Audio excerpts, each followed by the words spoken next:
عرش کا رب فرماتا ہے، کیوں تو بھٹکتا پھرتا ہے، کیوں دائیں بائیں جاتا ہے؟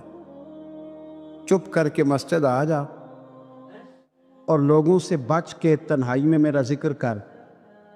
اللہ ملے گا کیا؟ فرمایا اعلیٰ بذکر اللہ تطمئن القلوب، میں تیرے بے چین دل کو چین عطا کر دوں گا۔ وہ تیرا تڑپتا اور پھڑکتا ہوا مزاج، اسے میں سکون کی دولت دوں گا۔ یہ تجھے کہیں اور نہیں ملے گا، یہ میری یاد میں ملے گا۔ یہ چین قرار سکون تجھے یہی میسر آئے گا۔ اطمینان قلبی زندگی کا حسن ہے بھائی، دولت سکون اصل ہے۔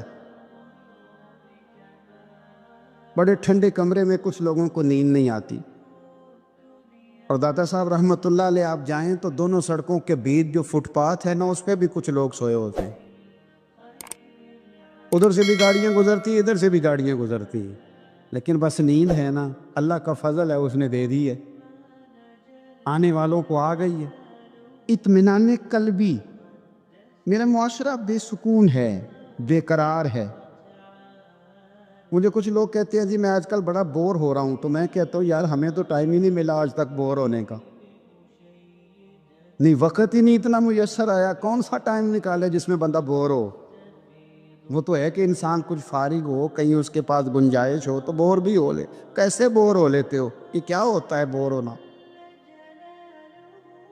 زندگی میں اتنا وقت ہی کہاں ہے کہ انسان بور ہوتا پھرے اور یہ تصور بناتا پھرے کہ میں بڑی آزمائش میں ہوں، تو میں بڑے بور ہو رہا ہوں، تو میں بڑی تکلیف میں ہوں۔ تو وقت بہت زیادہ ہے ہمارے پاس، لا یعنی کاموں میں ضائع بڑا ہوتا ہے، تو ہم بور ہوتے ہیں، پریشان ہوتے ہیں۔ یہ ہمارے ہاں درجنوں ابحاث اور درجنوں بحثیں صرف وہ ہیں جن کا کوئی مقصد نہیں۔ فضول پیسوں میں الجھنا، فضولیات میں وقت ضائع کرنا، فضول سوالات کرنا۔ فضول سوالات بھی دین میں منع۔ آپ قرآن مجید پڑھیے تو رب فرماتا ہے کیا تم بھی میرے نبی سے اسی طرح کے سوال کرنا چاہتے ہو جیسے اس سے پہلے حضرت موسیٰ سے کیے گئے؟ وہی رنگ اختیار کرنا چاہتے ہو؟ ابحاث میں الجھ جانا، اس چوک میں وقت گزارنا۔ آج کل بھلا کون کون کیا کیا کر رہا ہے، اس پر بڑا وقت گزر گیا۔ فلانا فلانی جگہ کیسے پہنچ گیا، فلانے کی فلانی مصروفیت کیسے بنی، فلانے کا فلانے سے تعلق کیسے بنا، زیادہ وقت اسی میں بیت گیا۔ فضول ابحاث، فضول بحثیں، فضول وقت کا ضیاع، اپنے معاملات پہ بالکل توجہ نہ دینا۔ پرنسپل صاحب اے سی والے کمرے میں آرام سکون سے بیٹھے، انہیں پتہ ہی نہیں کہ اٹھ کے باہر جاؤں دیکھوں جا کے میرا عملہ کیا کر کے، انہیں پتہ ہی نہیں۔ پیر صاحب کے لیے چونکہ لنگر ذرا تھوڑا سا پیر صاحب کو بتایا ہوتا ہے ڈاکٹر نے کہ تو نے یخنی کھانی ہے چھوٹے گوشت، اس کے لیے چونکہ علیحدہ سے پکتا ہے اور گلاس پانی کا سٹیج پہ پہنچتا ہے، 6 بندے رومال لیے کھڑے، اٹھ کے دیکھتے ہی نہیں کہ مرید کو سبق پڑھ رہا ہے کہ نہیں پڑھ رہا۔ طالب علم پہ جا کے توجہ ہی نہیں دیتے کہ اس کے کمرے کا حشر کیا ہے۔ میں ایسے لوگوں کو جانتا ہوں کہ جو اپنے اداروں کا مہینوں وزٹ نہیں کر پاتے، اپنے اداروں کا۔ فیکٹری کے مالک کو پتہ ہی کوئی نہیں کہ کارکن کیا کر دی، یعنی اٹھ کے وہ پسند ہی نہیں کرتا کہ اس کے کمرے میں اے سی لگا ہوا ہے، مزدور دھوپ میں کام کر لے۔ ہمارے ڈھیروں کام فقط اس لیے خراب ہوتے ہیں کہ ہم اپنے وقت کو ضائع کرتے ہیں، ہم اپنی ذمہ داریوں کا احساس نہیں کرتے، پوری طرح ہم نے اپنے وقت کو الجھا لیا ہے۔ نبی پاک صلی اللہ علیہ وسلم فرماتے ہیں جنتی بھی ایک بات پہ حسرت کریں گے، حالانکہ وہاں کوئی کمی نہیں، کوئی کمزوری نہیں، پر جنتی بھی حسرت کریں گے، کہیں گے ہائے کاش، حسرت کریں گے۔ یا رسول اللہ کس بات پر؟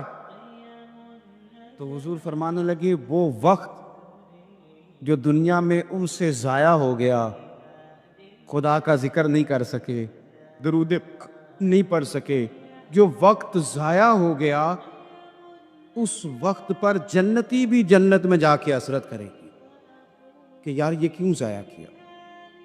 دیکھیں دنیا میں نا سب سے بندہ سمجھدار وہ ہے جسے اپنا وقت مینج کرنا۔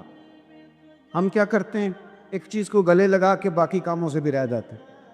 آج کل مجھے کاروباری ٹینشن ہے لہذا نمازی بھی گئی، آج کل مجھے کاروباری ٹینشن ہے لہذا ابا جی کی خدمت بھی گئی، آج کل مجھے کاروباری ٹینشن ہے، لہذا حقوق العباد بھی گئے.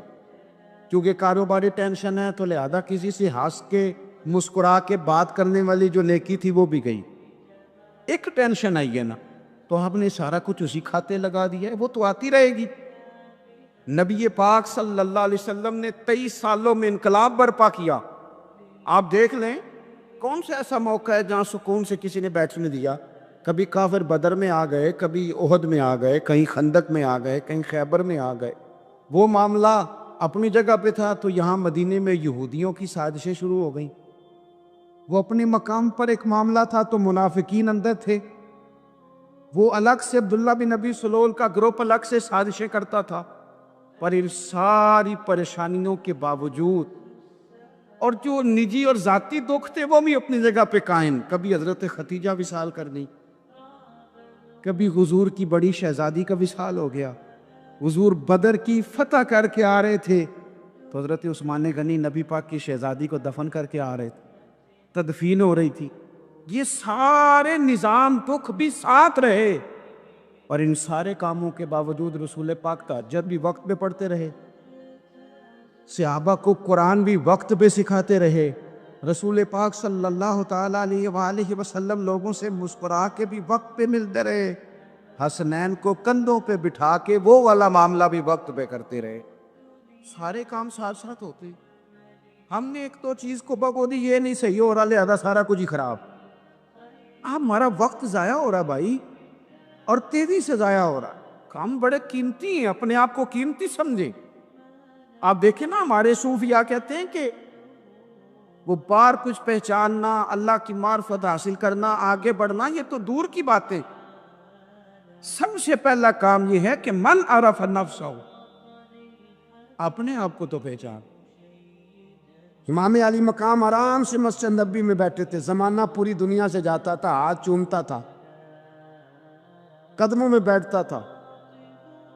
اتنے بڑی عظمت والی بھی کوئی شخصیت ہوگی جس کے رگوں میں رسول اللہ کا خون دوڑتا ہے، جسے حضور اپنی زبان مبارک اس طرح وہ چوسا کرتے تھے جیسے عرب کے لوگ پیاس کے عالم میں کھجور چوسا کرتے تھے. اتنا بڑا بھی کچھ شخص تھا، لیکن جب دین پہ کڑا وقت آیا تو حسین نے مسجد کی خطابت نہیں بچائی، آستانہ نہیں بچایا. امام علی مقام نے کہا کوفہ لٹتا ہے تو لٹتا رہے، دمشق میں فساد ہوتا ہے تو ہوتا رہے، وہ ملک شام کی بچیاں رو رہی ہیں تو روتی رہیں کہ ہم پہ یزید قابض ہو گیا، میری مسجد آباد ہے، کافی ہے نا. امام حسین نکلے اور نکل کے کہنے لگے جنت البقیع والی جگہ پہ کھڑے ہو کے، یا رسول اللہ میں جا رہا ہوں، میں جا رہا ہوں اور آپ کے لیے جا رہا ہوں، اس لیے کہ مجھے اس شام کو بچانا ہے جس شام میں رسول اللہ کا کلمہ پڑھنے والے لوگ بستے ہیں. مجھے کوفہ، دمشق، مصر کے لوگوں کو بچانا ہے. نکل کھڑے ہوئے امام علی مقام، میدان میں نکلے. کس کے خلاف؟ امام علی مقام اس شخص کے خلاف نکلے. سارے خطبے امام حسین کے پڑھ کے دیکھو. امام حسین نے فرمایا یزید شرابی ہے. شرابی مسلمانوں کا حکمران ہو سکتا؟ آپ نہ بولیں بے شک، پر بات تو سچی ہے نا. امام حسین نے فرمایا شرابی کو ووٹ دیا جا سکتا؟ فرمایا رنڈیوں کا ناچ دیکھتا ہے جو مجرے دیکھے، جو رنڈیوں کے ناچ دیکھے وہ مسلمانوں کا حکمران ہو سکتا؟ امام حسین میدان میں نکلے اور 18 سال کے علی اکبر سے لے کر 6 مہینے کا علی اصغر دے دیا، لیکن شرابی کو برداشت، بے حیا کو برداشت تو میں کیسے کرتے؟ اپنی جیب سے فلک سے چھپوا کے ظالموں، جابروں، بدماشوں کو ووٹ دیتے ہو.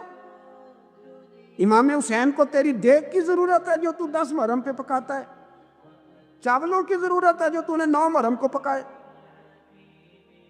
ان کو اس بریانی کی عادت تھی جو تو نے پکائی ہے. میرے گھر میں فلاں ایم این اے، ایم پی اے صاحب آ گئے تھے. امام حسین کے گھر کے اندر یزید نے پیغام بھیجا.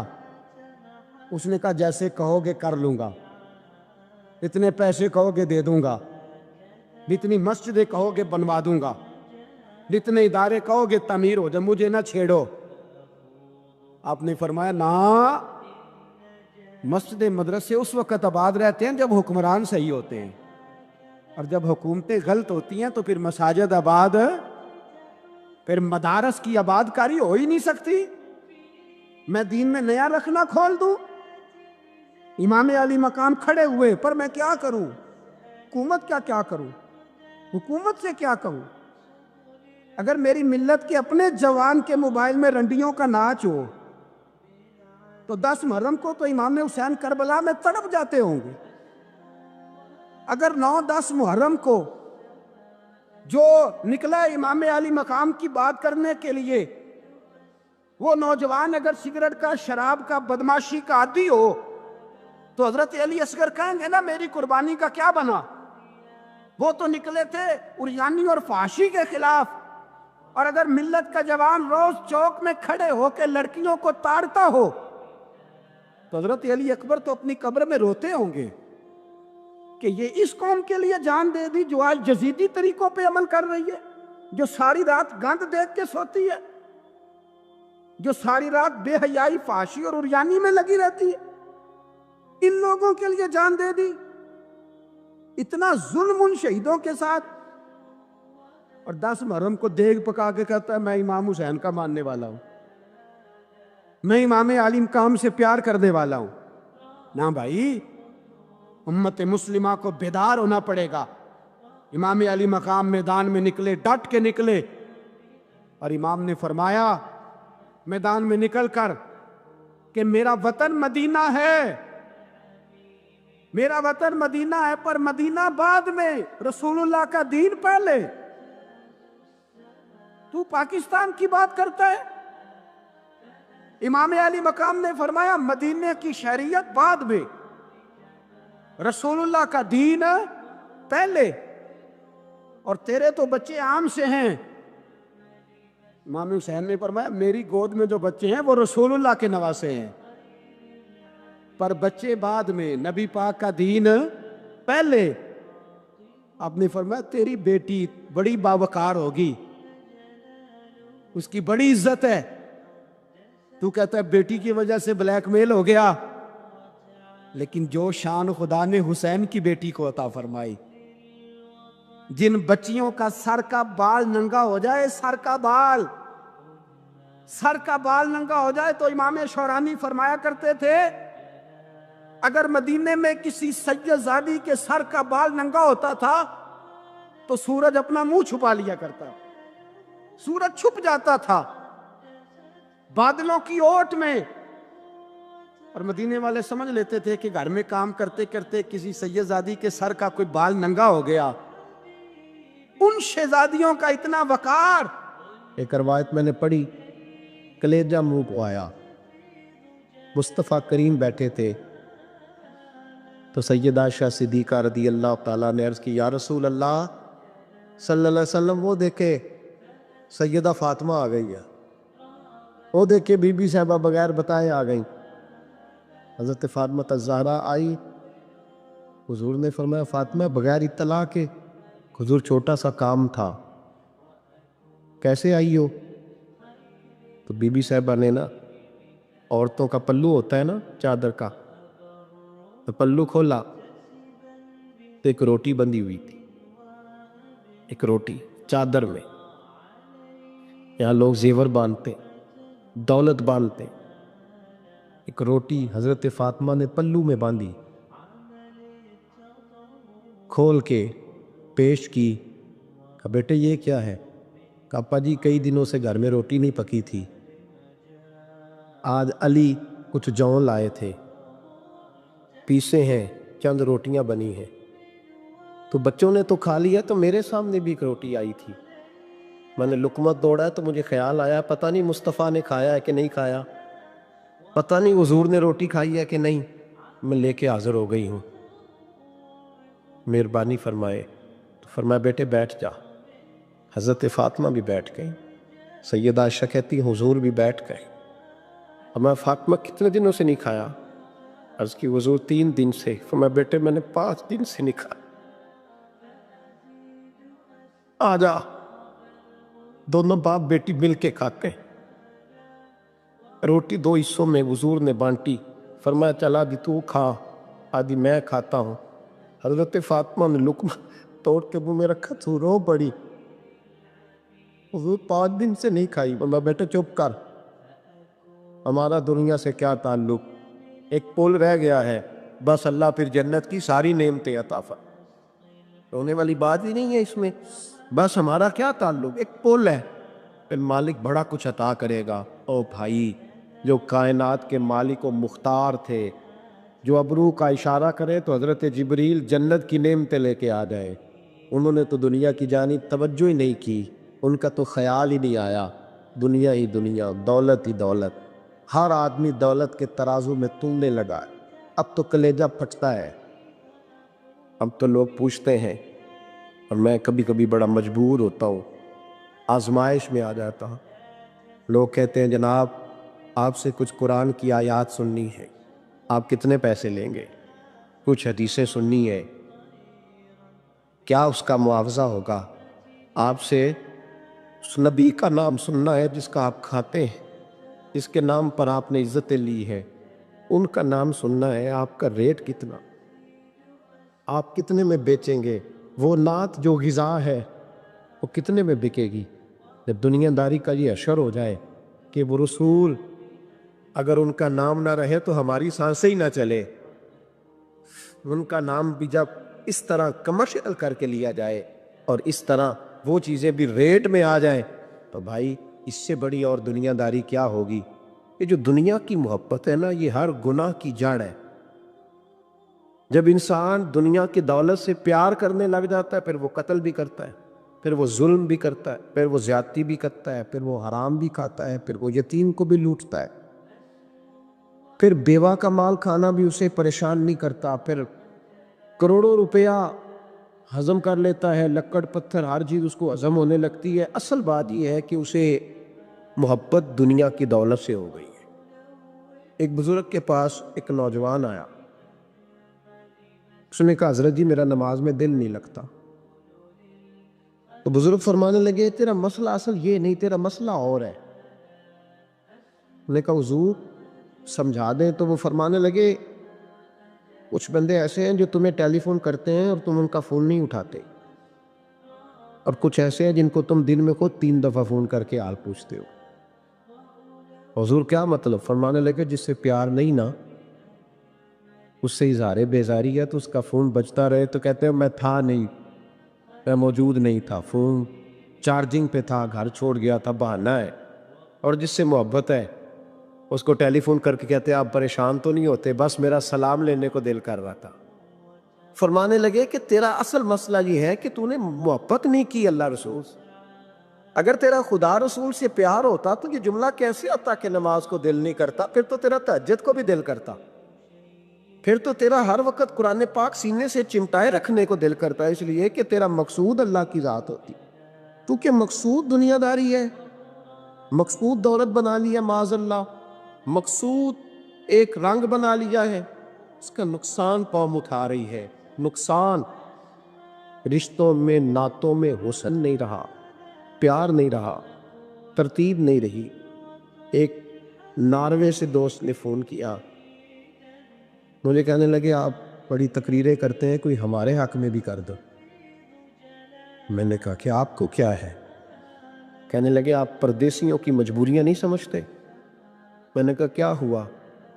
کہنے لگے حضرت جی شکوہ ہے کہ ہمارے اپنے ہمیں جب بھی فون کرتے ہیں وہ یہ نہیں پوچھتے کہ شام کا کھانا کھایا ہے کہ نہیں کھایا، وہ کہتے ہیں شادی آ گئی ہے تو جلدی کرو، پیسے بھیج دو، فٹافٹ کرو۔ کہتے ہیں کبھی کسی نے ہم سے ہمارا حال ہی نہیں پوچھا، کبھی کسی نے یہ غور ہی نہیں کیا کہ وہ پردیس میں گیا ہے، اور شاءاللہ پردیسی کوئی بھی نہ تھی وے ککھ جنا تو پارے تاڑی مار اڑانا باہو اسی آپ پہ ہی اڈن ہارے۔ تو تیار بیٹھے ہیں، حال ہی کوئی نہیں پردیس میں۔ یہاں حال یہ ہے کہ جو فون کرتا ہے، ایک بزرگ کہنے لگے کہ 22-23 سال دیے ہیں پردیس کو، تو اپنی بیوی کو فون کیا ہے کہ اب نہیں ہوتا، گھٹنوں میں درد رہتا ہے، کمر کمزور ہو گئی ہے، اب میرا دل کرتا ہے کھا رہا ہوں، اور میں اپنے گھر میں بیٹھ کے بچوں کے بیچ بیٹھ کے روٹی کھاؤں، اعصاب کمزور ہو گئے ہیں، دل کی دھڑکن تیز رہتی، پتہ نہیں کب وقت آ جائے تو کہتے ہیں میری بیوی جسے میرے دکھ سکھ کا ساتھی ہونا چاہیے، وہ کہتی ہے چلے 3-4 سال اور لگا لے پھر آ جانا۔ او بھائی، کیا اس شخص کے ساتھ کیا تعلق ہے؟ اس کا بھائی اسے فون کرتا ہے تو کہتا ہے میں پیسے دے دوں گا، جب آؤ نا تو ایک موبائل ضرور لے آنا۔ اس کو لوگ فون کرتے ہیں، رابطہ کرتے کہ جناب وہ ایک چھوٹی سی چیز، وہ میں پیسے دے دوں گا، تو پیسے دینے ہیں تو یہاں سے کون سی چیز نہیں ملتی؟ صرف فرمائشیں، لوگوں کے ساتھ تعلق صرف جیب کا، رشتہ صرف جو ہے وہ تعلق صرف اس چیز کا کہ وہ آدمی ایک ATM مشین ہے تو فٹافٹ کارڈ ڈالو تاکہ آپ کے حصے کے پیسے نکل آئیں۔ یہ مزاج اس نے نقصان کیا ہے، تراڑیں پڑ گئی ہیں، حالات بگڑ گئے ہیں۔ میرے نبی کریم سید عالم صلی اللہ تعالی علیہ وسلم نے رشتوں کو جو وقار دیا، امام غزالی رحمۃ اللہ تعالی علیہ نے لکھا ہے مکاشفۃ القلوب میں، فرماتے ہیں کچھ لوگ قیامت کے قریب آئیں گے جن کے نبی پاک صلی اللہ علیہ وسلم نے نشاندہی کی ہے، ان کے پاس کوئی شخص نہ بیٹھے ورنہ اس کا دل کالا ہو جائے۔ کہا حضور وہ کون سے؟ تو فرمانے لگے نبی پاک نے کچھ لوگ بتائے ہیں، ان کے پاس نہیں بیٹھنا۔ کون سے؟ مصطفیٰ کریم نے فرمایا یحبون الدنیا وینسون الآخرہ، جو دنیا کو سے پیار کرنے لگے اور آخرت کو بھول جائے۔ امام صاحب فرماتے ہیں ان سے دور رہنا، دل کالا ہو جائے۔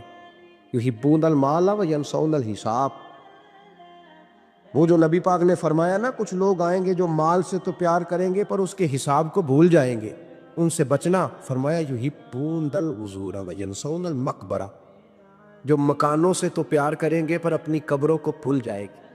اور فرمایا ان لوگوں سے بھی بچ کے رہنا، ان سے بھی پرہیز کرنا جو لوگ یحبون الخلق وینسون الخالق، جو لوگ مخلوق سے تو پیار کریں گے، بندوں سے بڑا پیار کریں گے لیکن اپنے رب کو بھول جائیں گے، ان لوگوں سے بھی بچیں۔ ایسے لوگوں سے نبی پاک صلی اللہ علیہ وسلم نے نشاندہی کی، ان سے بچیں۔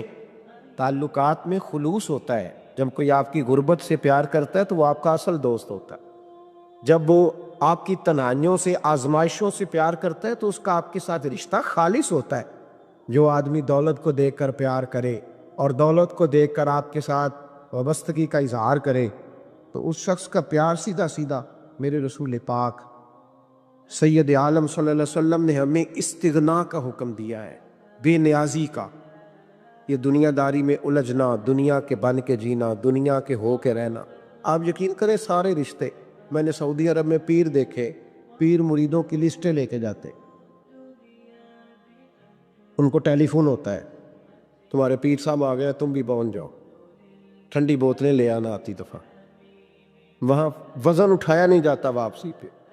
ہمارے کئی سنگی ناراض ہو گئے، حضرت آپ آتے ہیں تو آپ بتاتے نہیں، تو میں کہتا ہوں یہاں بھی یہی کام کرنا ہے، ہم تو اپنے گناہوں کی معافی لینے آئے، تو ہم جس کام آئے ہمیں کرنے دو، کیوں الجھاتے ہو؟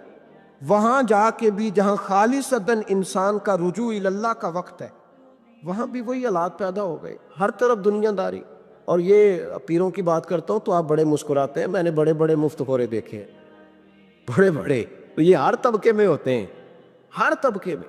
ایک صاحب مجھے ایئرپورٹ پہ ملے، کہنے لگے جی کتنے دن رہا ہوں، ماشاءاللہ ایک دن بھی روٹی جیب سے نہیں کھائی۔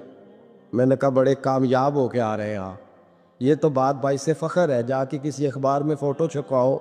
کہنے لگے جی بڑے دوست، بڑے سنگی، بڑے کوئی ادھر سے کوئی چیز لے کے آ رہا ہے ادھر سے، تو میں نے کہا یہ فخر والی بات ہے، کوئی بتانے والی بات ہے؟ تو اللہ کی بڑا ہے جی، یہ مفت خوری کا مزاج، اور توجہ رکھنا کہ اب اس سے مجھے کیا مل سکتا ہے، اور اگر کوئی نہیں لے کے آیا واپس گیا تو شکوہ کرنا دیکھو چل کے آ گئے، اس کو خبر ہی نہیں کہ جاتے دفعہ چلو بندہ 6 بوتلیں لے جائے، کیا فرق پڑتا ہے؟